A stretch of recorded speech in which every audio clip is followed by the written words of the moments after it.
Harper Audio presents Kiss Carlo, a novel by Adriana Trigiani, performed by Edoardo Ballerini.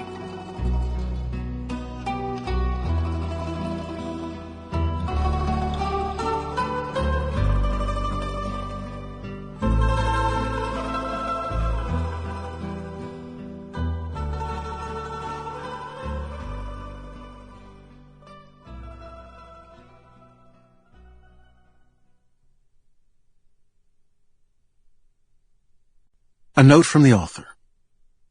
This novel is set in 1949 after World War II, a time of jubilation in America, following a victory won by the brave women and men in our families who courageously fought for democracy with our allies around the world. Attitudes regarding matters of personal freedom, work, art, family life, religion, and the role of government as described were of their time. Use of specific language to describe women, girls, citizens of color, and immigrants is now considered outdated and offensive.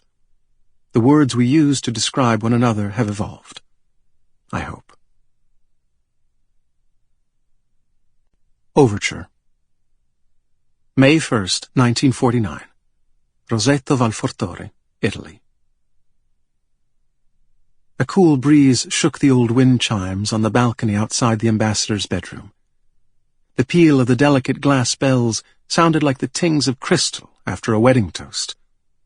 The stone palazzo had been grand before the war, with its terracotta-tiled roof, marble floors, and carved monastery doors.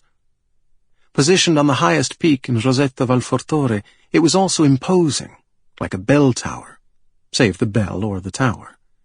It was named Palazzo Ficoregale, because the hills that cascaded down to the road that led north to Rome were speckled with fig trees. In summer the trees were lush and green, loaded with purple fruit. In winter the barren branches, wrapped in turbans of burlap, looked like the raised fists of Mussolini's black shirts. Inside, the official consort, Signora Elisabetta Guardinfante, packed her husband's dress uniform with care.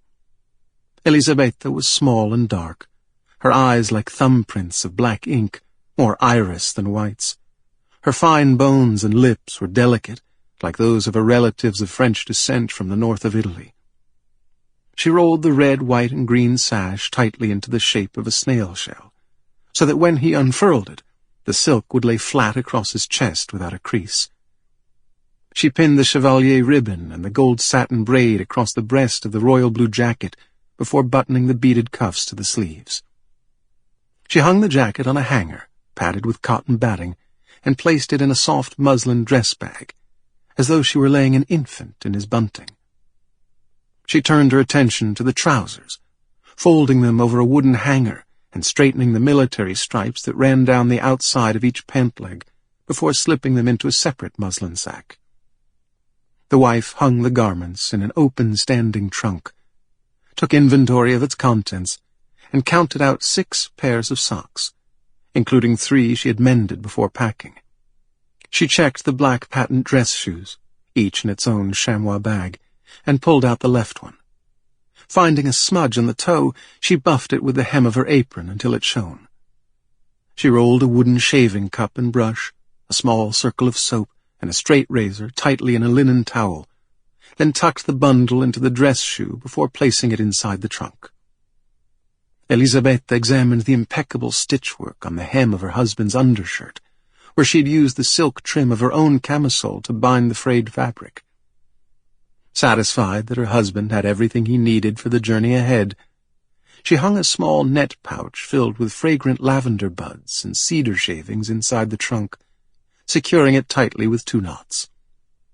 The little things she did for her husband went unnoticed, but she did them anyway, because she knew they mattered. She snapped the lids shut on a series of velvet jewelry cases containing regulation Italian Army gold cufflinks, a matching tie bar, and 2 medals awarded to the ambassador's father from World War I. Al valor mil... Sample complete. Ready to continue?